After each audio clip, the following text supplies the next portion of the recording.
ကျမရဲ့ The Leaf Channel လေးကနေပြန်လည်ကြိုဆိုလိုက်ပါတယ်။ဒီနေ့ဖတ်ပြခြင်းတဲ့အကြောင်းလေးကတော့အကောင်းဆုံးအလုပ်ဆိုတဲ့အကြောင်းလေးပဲဖြစ်ပါတယ်။နားဆင်ပေးကြပါအောင်ရှင်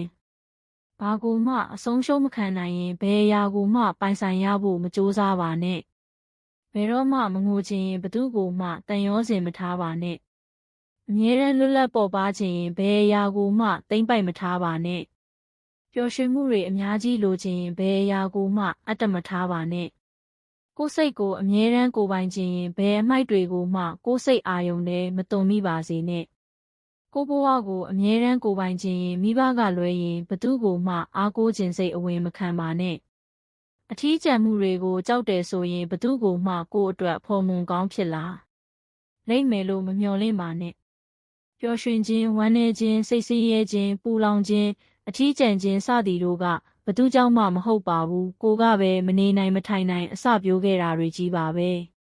ဘာမှမလိုချင်ရင်ဘယ်အရာကိုမှမဆုံးရှုံးစေနိုင်သလိုဘာကိုမှသိမ့်ပိုက်မထားတာကဘယ်အရာကမှကိုချီနှောင်နိုင်မှာမဟုတ်ပါဘူးတခုတော့ရှိတယ်